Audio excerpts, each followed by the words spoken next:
செல்லம்மா எல்லோரும் எப்படி இருக்கீங்க?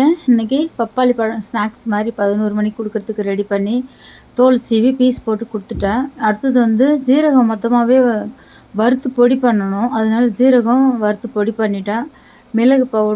மிளகும் வறுத்து பொடி பண்ணிட்டேன். அது கூட்டுக்கு இன்றைக்கி சிறுபயிறு வறுத்து தண்ணி விட்டு அலசி அதை ரெடி பண்ணிட்டேன்.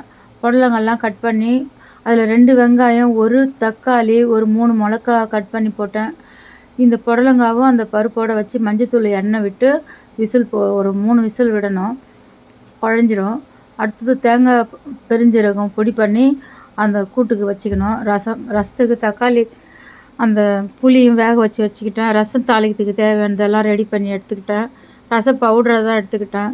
எண்ணெய் ஊற்றி கடுகு போட்டு மஞ்சத்தூள் பெருங்காயம் கட்டி அந்த மிளகாய் பூண்டு எண்ணெயில் பொரிச்சிட்டு மசித்து வச்ச தக்காளி வெங்காயத்தை போட்டுட்டு 1 ஸ்பூன் ஜீரக பவுட்ரு, 1 ஸ்பூன் மிளகு பவுட்ரு, தேவையான அளவு உப்பு, கருவேப்பிலை வச்சு தாளிப்பு கொடுத்து ரசம் ரெடி ஆகிடுது.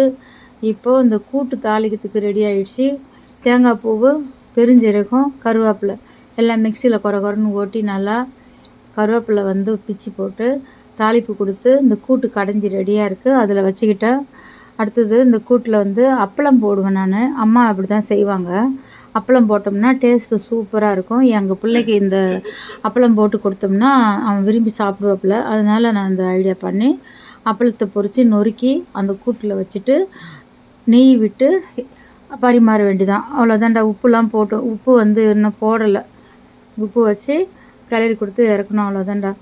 நீங்களும் இந்த கூட்டு இந்த வெயிலுக்கு ரொம்ப நல்லது. நெய் 1 ஸ்பூன் விட்டுக்கிட்டேன்.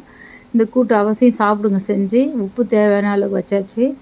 அவ்வளோதான். ரசம் வச்சுட்டு இந்த கூட்டு தாளிச்சிட்டு கருணைக்கிழங்கு வறுவல் இன்றைக்கி. இதுதான் இன்றைய சமையல். அடுத்தது கருணைக்கிழங்கு பீஸ் போட்டு அவியல் பண்ணி காரம் உப்பு போட்டு பெசரி ரெடி பண்ணி வச்சுருக்கேன். தோசைக்கல்லில் எண்ணெய் வச்சுட்டு நான் ஊற வச்சுருந்த அந்த கருணைக்கிழங்கு அவியல் பண்ணது இது எண்ணெயில் பொரித்து எடுத்து வச்சிடணும். அவ்வளோதான். இதனுடைய இன்றைக்கி சமையல் வந்து கருணைக்கிழங்கு வறுவல், ரசம் தாளிச்சிட்டு புடலங்காய் கூட்டு இன்றைக்கி.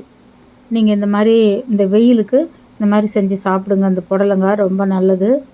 கருணைக்கிழங்கு நாக்கு நமன்னு இருக்கிறதுனால எண்ணெயில் நல்லா ஓரளவுக்கு பீஸ் போட்டு மொரன்னு வச்சுட்டேன்.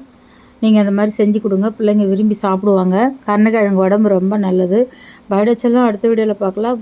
பாய்.